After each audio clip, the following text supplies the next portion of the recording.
tellement des termes, mais moi j'ai choisi aujourd'hui de parler des testaments. Amen. Notre terme d'aujourd'hui s'intitule le testament. C'est quoi alors les testaments? Je suis parti voir dans le dictionnaire, je vis qu'il y a des testaments qui sont des testaments religieux, donc chrétiens. Et dans les testaments chrétiens, on les trouve souvent dans la Bible, où la Bible est vraiment une partie qui est l'Ancien Testament, il y a une autre partie qui est le Nouveau Testament. Amen. Donc, on est tous d'accord. Amen. Amen. Qui a sa Bible déjà ici? Ou à la maison? Parce que ici, c'est trop compliqué. Portez plus de Bible. Voilà. Dans la Bible, on a des parties. Il y a un Ancien et un Nouveau Testament. Donc, les testaments, on dit que c'est les noms qu'on donne à ces deux parties-là. Il y a une partie qu'on appelle l'Ancien et une partie qu'on appelle le Nouveau Testament. Mais j'ai encore cherché une autre définition. J'ai trouvé que les testaments, c'est un écrit par lequel une personne exprime ses dernières volontés. Amen. Les testaments, c'est aussi un écrit par lequel une personne exprime ses dernières volontés. On appelle ça aussi un testament. Là, je prends par exemple la transmission après son décès vient à telle personne. Donc il écrit, il dit que non, quand je vais mourir, mais bien, c'est pour toi, c'est pour mon oncle, c'est pour la famille, c'est pour tout ça. Alors, ma façon d'écrire là, de transmettre ces informations-là, ou de faire, c'est ce qu'on appelle les testaments. Une personne écrit qu'après son décès, quand il va mourir, cette maison qui est ici à Lyon 3e, c'est pour mes enfants. Ce qui est à Kinshasa, c'est pour mon oncle. Ce qui est à Mandaka, je sais où, c'est pour ta tante. C'est un exemple. Donc, il a dédié à chacun ce qui appartient. Nous allons voir une chose. Ici, moi, je vais parler de deux personnages bibliques maintenant. Amen. Amen. Bon, là, on s'est mis d'accord. C'est bon? Pour les testaments, on s'est mis d'accord. On essaie de comprendre. Bon, les testaments, dans la Bible, on a deux parties des testaments. Il y a l'Ancien et le Nouveau Testament. Dans la vie courante, les testaments comme définition, c'est ce que les décès, la personne quand il est décédé, avant de savoir qui fait un cri, qui dit que ça c'est pour telle personne, il répartit ses biens. Ça c'est le testament. Donc là, on est d'accord. Alors, je disais que nous allons voir deux personnages bibliques. La première, c'est Josué, et la deuxième, c'est Jésus-Christ. Pourquoi j'ai pris ces deux personnes? Parce que ces deux personnes aussi, ils ont laissé les testaments. Amen. Amen. Alors, la personne de Josué, j'ai dit, bon, Josué, son nom signifie quoi? J'ai essayé de comprendre. J'ai trouvé que Josué signifie Yoshua, je crois, et il dit que Dieu sauve. Donc, Josué, ça veut dire Dieu sauve. Amen. Josué, ça veut dire Dieu sauve. Par contre, Jésus-Christ, Christ, c'est le point. Christ, ça veut dire point. Et Jésus signifie pareil, Dieu sauve. Bon, il y a une similitude. Dieu sauve, Dieu sauve. Josué, Dieu sauve, Jésus, Dieu sauve. Jésus s'est sauvé. Dieu sauve, c'est ça. Excusez-moi. Donc, il y a une similitude de ces mondes. Alors, il y a une vérité maintenant, bien aimé, que j'essaie de comprendre. J'ai trouvé que les testaments, ça peut sauver quelqu'un, tout comme les testaments aussi, ça peut tuer quelqu'un. Amen. Les testaments, ça peut sauver, comme les testaments peuvent aussi tuer. Nous allons comprendre ça, pourquoi je l'ai dit ici dans la parole. Amen. Ce qui est important, c'est de comprendre. Je donne un exemple. Comme j'ai donné en premier culte, écoutez bien cet exemple. Je donne cet exemple parce qu'il y a quelqu'un qui est mort à cause des testaments. C'est pour ça que je donne cet exemple. Au pays, là où j'étais moi en Afrique, on avait nos papas, nous, un ami de mon père, ils travaillaient ensemble. Il avait beaucoup d'argent. Vraiment, il a vraiment beaucoup d'argent. Par contre, qu'est-ce qu'il avait, lui? Comme dans la lignée de sa famille, ils avaient ce qu'on appelle à Kikongo, Kodia. Les Bakongos sont là? Vous connaissez Kodia? Kodia, c'est un système de fétiche de famille qui passe qui va de génération en génération. C'est ça mon expression, de génération en génération. Donc, ils avaient un Kodia dans leur famille. Alors, lui avait ça, comme c'était son tour. Il a travaillé, il avait beaucoup d'argent. il a construit des maisons, beaucoup de choses. Vraiment, il avait beaucoup de biens. Mais c'était l'argent des fétiches de famille. Lui, il travaillait pour faire des biens à la famille. Alors, le jour où il devait mourir, comme ce n'était pas son argent, c'était les biens de la famille, ils sont de la famille pour donner à une autre personne. Alors, lui, maintenant, il devait faire répartir ses biens avec son testament à ses enfants. Il a appelé ses enfants. Le premier, il dit, toi, viens. Tu vois, la maison là, c'est pour toi. Toi, viens. Tu vois, la voiture là, c'est pour toi. Toi, tu vois, la maison là, c'est pour toi. Tu vois, la maison qui est là-bas, c'est pour toi. Il a tout distribué. Il a dit, les restes, ça ne vous regarde pas. Vous laissez. Ok. Maintenant, il y a un enfant, l'aîné, je crois. Il est resté dans la maison de son père depuis qu'il est jeune. Il se marie, les enfants sont nés là-bas. Lui, il dit, attends, ça c'est la maison de mon père. Depuis que je suis ici, je suis toujours ici, j'ai vécu ici, mes enfants sont nés ici. Ça c'est ma maison, je ne laisserai pas. Parce que ce n'était pas attribué à lui, à la famille. On lui a dit, laisse la maison, il ne veut pas. Laisse la maison, il ne veut pas. Laisse la maison, il ne veut pas. Vous savez la finalité? Un jour, il ne s'est pas réveillé. Il est mort. À cause de la maison, il est mort. Il y a un autre aussi, je connaissais très bien. Lui, il a pris un Range Rover ou un truc, un engouement comme ça là, de son père. Il a dit, ça, c'est pas pour toi. Non, moi, j'ai besoin de ça. Il a pris. Remets les trucs, il ne veut pas remettre les trucs. Il est mort. 2. Et 3e, je ne me rappelle pas c'était comment. Il est mort.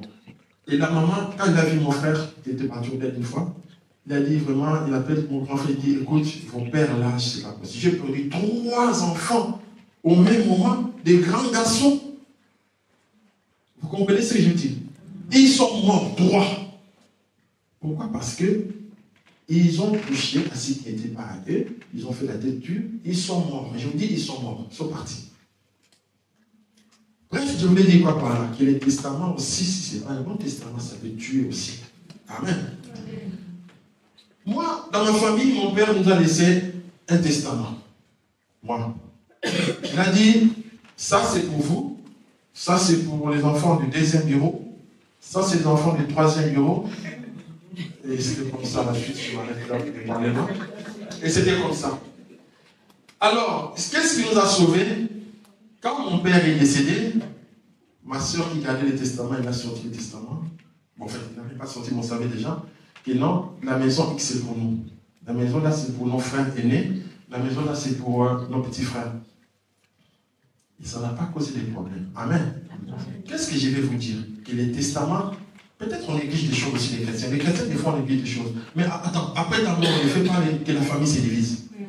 Amen. Faites attention. Après ta mort, ne crée pas des désordres dans la famille. Fais attention, parce qu'il y a des gens qui sont matérialistes et des gens cherchent le matériel. Alors, essayons de mettre les choses en place pour que les choses soient bien. C'était juste une parenthèse. Alors nous, on n'a pas eu de soucis dans notre famille. Tout était calme, parce que personne ne pouvait opposer la voix. Quand tu viens, non, il y a ça. Les testaments. Amen. Le papa a laissé ça. Donc c'est lui qui est le décidaire, c'est bien lui, il a donné à qui il veut. Donc on ne peut pas venir lui faire des soucis. Donc ça, c'était ça. Alors, lisons dans la parole du Seigneur. Qu'est-ce qui s'est passé? Pour que les gens soient calmes dans cette histoire, Hébreux chapitre 9, versets 16 à 17. On va lire la parole.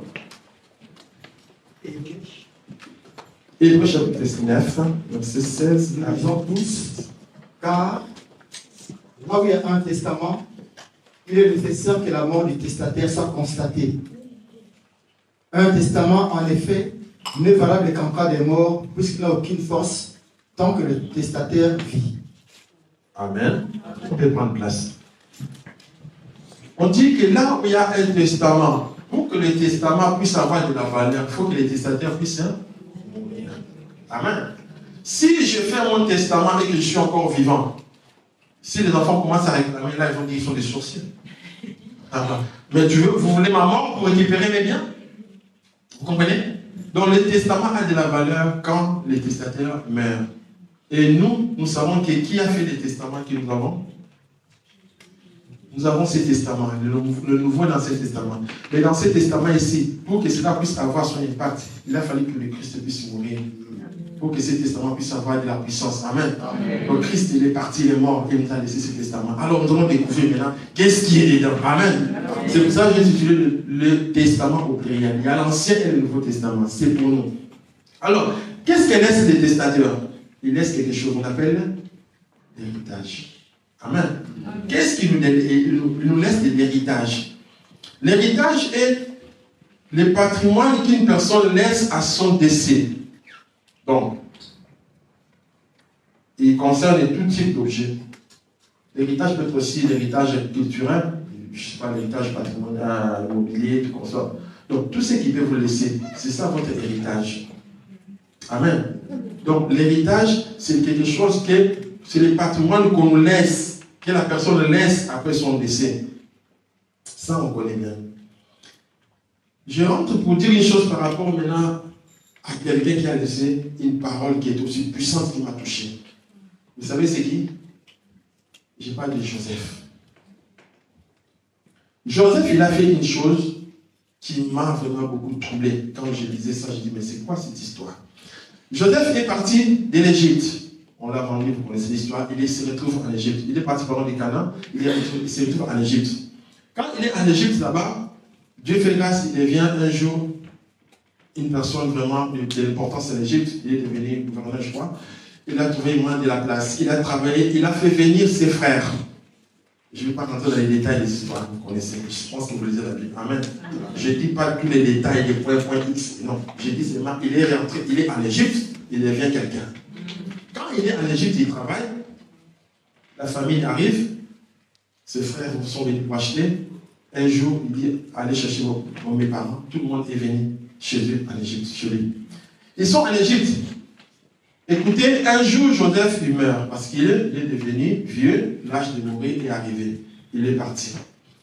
Mais, il a dit quelque chose à ses frères, à ses descendants. Il a dit, écoutez, un jour viendra, Dieu vous visitera. Vous quitterez ces pays, vous rentrerez. Et n'oubliez pas mes os. Amen. Ici, je vais dire une chose bien aimée.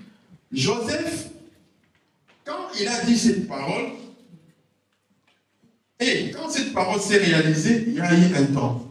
Parce que Joseph, il était en Égypte, il travaillait, il est mort. Les gens qui connaissaient Joseph traitaient bien les Égyptiens, traitaient bien les Israélites. Après un moment donné, le temps est passé où le nouveau pharaon qui est arrivé en Égypte ne connaissait même pas Joseph. Il ne connaissait même pas c'est qui Joseph. Alors, tellement ce peuple est devenu nombreux, il commençait à maltraiter ce peuple. À les faire travailler durement parce qu'ils ont eu peur de vous prendre beaucoup plus de puissance. Alors ils ont dit que non, il faut le faire des travaux durs. Le peuple a souffert des Égyptiens, des Israélites. Ils ont souffert. Ils ont crié à Dieu. Dieu a écouté la prière de ce peuple. Et il a envoyé quelqu'un pour les délivrer. C'était qui? Moïse. Quand on regarde les temps, ce n'est pas proche, c'est lointain. Amen. Parce qu'ils ne connaissaient même pas Joseph, c'était qui. Alors, ce qui est grave ici, et ce qui est aussi vraiment touchant, c'est que Moïse qui vient de naître là, à peine, quand le temps de faire sortir les enfants d'Israël en Égypte est arrivé, je crois 80 ans, parce qu'il a fait 40 ans, il a foutu là-bas, et puis 80 ans, je crois. Moïse se souvient que non, il y a quelqu'un qui a dit, quand Dieu nous visitera, de porter ses os. Il est allé prendre les os de Joseph, et ils sont partis avec lui. Mais je m'imagine encore une fois, vous vous souvenez des gens qui font un pèlerinage avec un cercueil. C'est mystique. Hein? Les gens qui se promènent partout, ils vont avec un cercueil, les os de Joseph. Partout, ils partaient. Malgré les guerres, les combats, ils protégeaient ça parce qu'ils savaient que ça doit arriver là-bas. On l'a enterré à Shichem, je crois. Ça doit être enterré là-bas. Donc, ces gens-là, ils ont respecté la parole de Joseph. Le jour où Dieu vous visitera, que vous quitterez ce pays, ne laissez pas mes os ici à l'Égypte, amenez-les là-bas. Ils ont respecté. C'est ça que je dis, la parole, l'importance de la parole, comme on dit chez nous, je disais les paroles à mon oui.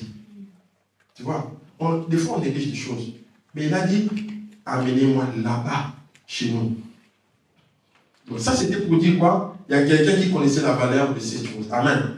Alors nous allons voir maintenant une personne aussi importante que je dis, c'est Josué. Qu'est-ce que Josué a fait? Nous allons lire la parole du Seigneur. Josué chapitre 23, versets 1 à 16. Josué 23, versets 1 à 16. Josué en 16.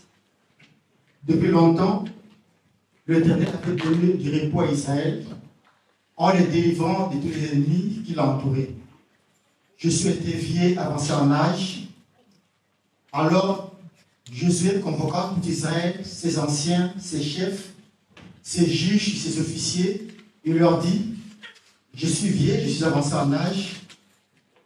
Vous avez vu tout ce que l'Éternel, votre Dieu, a fait à toutes ces nations devant vous, car c'est l'Éternel, votre Dieu, qui a combattu pour vous.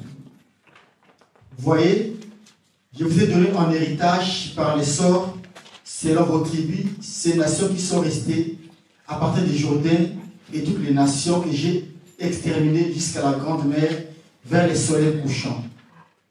L'Éternel, votre Dieu, le repoussera devant vous, eux le chassera devant vous, et vous posséderez leur pays, comme l'Éternel, votre Dieu, vous l'a dit. Appliquez-vous avec force à observer et à mettre en pratique tout ce qui est écrit dans le livre de la loi de Moïse, sans vous en détourner ni à droite ni à gauche. Ne vous mêlez point avec ces nations qui sont restées parmi vous. Ne prononcez point le nom de leur Dieu et ne l'employez point en jurant.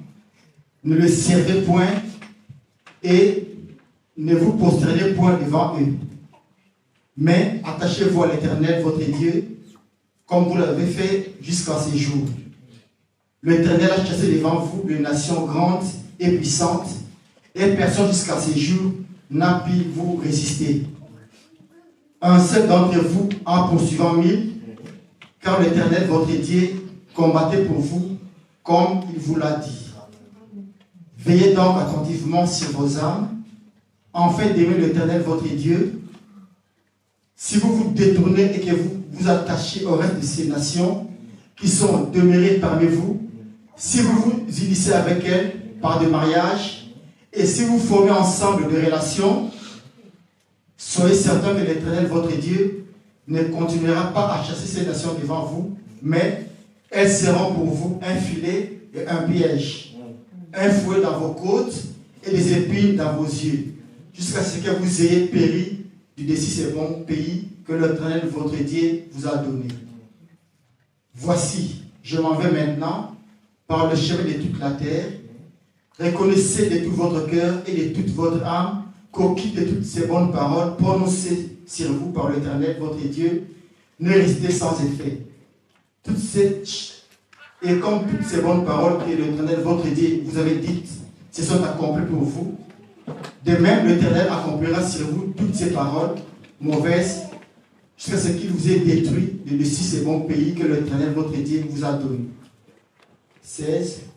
Si vous transgressez l'alliance que l'Éternel, votre Dieu, vous a prescrite, et si vous allez servir d'autres dieux, et vous prosternez devant eux, la colère de l'Éternel s'enflammera contre vous, et vous périrez promptement dans les bons pays qu'il vous a donnés. Amen. Bien aimé, pourquoi j'ai choisi cette lecture? Parce que c'est quand Josué voulait laisser ce monde, il voulait rentrer dans la terre, comme il a dit lui-même, le chemin de tout le monde. Il voulait mourir, en fait, il était à la fin de sa vie. Josué est arrivé parce qu'à la fin de sa vie, il a fait appel à tous ces gens-là, les anciens, pour leur donner un peu des instructions. Comment vous allez finir la course? Comment vous allez finir? Parce qu'il y avait encore des nations, des territoires qui n'ont pas encore fini de conquérir. Il y avait encore des choses à faire. Alors ici, il leur dit comment vous devez faire pour continuer à faire ce travail. Il dit encore que toutes les bonnes paroles que le Seigneur a prononcées sur vous se sont accomplies. Tout ce que Dieu a dit qu'il va faire, il les a fait. À condition seulement que vous restiez et faire selon ce que lui vous a dit de faire. Qu'est-ce qu'il a dit de faire? Il dit, ne vous mettez pas en relation avec ces étrangers-là. Ne vous mettez pas en mariage avec ce peuple-là. Ne citez même pas les noms de leur Dieu. Vous comprenez? Les interdictions, il a dit, ne vous mettez même pas en mélange avec ce peuple-là. Et sachez-le bien qu'ils sont encore à côté de vous. Si vous vous mettez en relation avec ces gens-là, les conditions maintenant, il dit quoi? Toutes les mauvaises paroles que le Seigneur a dit, ils vont s'accomplir. Vous comprenez ce qui est dans ce verset-ci? Un côté, il dit, toutes les bonnes paroles de Dieu vont s'accomplir. Parce qu'ils se sont déjà accomplis. Déjà, vous savez que vous êtes déjà dans la terre promise. Vous êtes déjà là où vous devez arriver. Donc il reste à conquérir quelques territoires. Donc vous êtes déjà là. Comportez-vous comme vous faites jusqu'à ces jours-là. Donc jusqu'aujourd'hui, la manière où vous vous comportez, c'est ça. Continuez comme ça. Mais écoutez, si vous vous mettez en relation avec ce peuple qui est à côté de vous, c'était pas loin. Hein? Le peuple qui sont à côté, parce qu'ils devaient conquérir d'autres territoires qui étaient à côté. Si vous vous mettez en compromission avec ces gens-là, vous mettez en relation avec ces gens-là, vous commencez à faire des choses que moi, l'Éternel, je ne vais pas, sachez-le bien que ce peuple-là, ils seront comme un fouet pour vous. Dieu va utiliser le même peuple-là. Ils vont vous frapper, ils vont vous taper, et vous allez mourir au-dessus de la terre où vous êtes déjà arrivé. Vous comprenez? Si j'ai bien compris la parole, c'est que donc vous allez mourir même là où vous êtes arrivé, la terre promise, déjà vous êtes déjà là. Mais si vous vous compromettez, vous allez mourir au même endroit là où vous êtes là. Bien aimé, avec Dieu, j'ai compris que c'est comme ça. Dieu est comme ça. Dieu est comme ça, il est comme ça. Et nous les hommes, nous faisons comme ça, des zigzags. Tantôt tu viens à Dieu, tantôt tu es dans les mondes, tantôt tu suis Dieu, tantôt tu fais... Alors, ce genre de vie comme ça, tantôt, je dis ça ne marche pas. Amen. Parce qu'il est strict dans sa façon de faire. Il a dit, si vous restez comme ça, vous allez continuer votre conquête, vous allez prendre tout ce qui est à vous. Mais si vous êtes tantôt des relations, tantôt des choses, tantôt des zigzags, tantôt je suis chrétien, tantôt je suis païen, tantôt je suis enfant de Dieu, tantôt je suis païen, tantôt, vous savez qu'avec cette vie-là, Dieu va faire quoi? Il va frapper. Si tu as de la chance, un jour, tu vas te repentir. Si tu n'as pas de la chance, il va te tuer comme ça, tu vas au ciel. Parce qu'il préfère même te tuer que tu vas au ciel que d'être allé en enfer. Amen. Bien aimé, nous devons faire attention à ça. Donc, la vie de Josué, j'ai compris, il dit quoi? Le verset 4. Il vous a déjà donné l'héritage. Donc, vous avez déjà ce que vous voulez. L'héritage est déjà là-bas. Il vous a donné l'héritage. Il leur demande aussi de s'attacher à l'Éternel. De rester attaché à l'Éternel. Parce que, il sait, si vous vous éloignez de Dieu, vous vous tirez des malédictions. Amen. Si vous vous éloignez de Dieu, vous faites entrer des choses qui ne sont pas bien. Si vous vous éloignez de Dieu, vous faites appel à de Dieu étranger. Du coup, avec de Dieu étranger, la conséquence, vous savez, c'est que Dieu est comme ça, vous amenez ce qui est étranger, vous avez les résultats. Bien, on ne se moque pas de Dieu. Tout ce que nous faisons, nous les payons. Avec Dieu, c'est comme ça. Dieu, c'est comme ça. Les enfants d'Israël, vous savez, je disais, un jour, ils veulent combattre Jéricho. Devant Jéricho, ils sont là, Dieu leur donne des instructions. Faites des tours de la ville pendant 6 fois, je crois. Ils ont fait des 6 par jour, je crois. Ils ont fait 6 tours. Et le dernier jour, il dit, le 7e jour, il dit, faire des cris, tout qu'on soit là, je ne sais pas, vous allez lire bien la précision. Ils ont fait des tours en criant, des bruits, tout qu'on soit là, le mur est tombé. Et Josué, trop content, on est sorti vainqueur. Jéricho est tombé. Et Jéricho, si vous voulez faire des études, vous comprenez, ce mur-là, ce n'était pas des murs comme ça. C'était des murs, je ne sais même pas comment, des forteresses, des murs qui ne tombent pas comme ça. Pour faire écrouler le mur de Jéricho, c'était que Dieu. Ce n'était pas des murs comme ça, je peux donner un coup, ça tombe. Non. C'était des murs barricadés, je ne sais même pas comment expliquer. Essayez d'étudier ces murs-là. Mais c'est tombé à cause de la louange. Ce que Dieu a donné comme formule. Ils ont bien suivi les instructions, le mur est tombé. Un autre jour, un autre combat arrive avec Haï. Dieu donne des instructions. Qu'est-ce qu'ils ont dit? Il faut dévouer tout en interdit. Ça veut dire quoi? Tuer tout. Tu vois des diamants, tu vois de l'or, ne prends pas. Tu vois ce qui est de la valeur des bijoux, vous qui aimez des bijoux là, qui brillent. Ne touche pas. Il faut tout dévouer en interdit.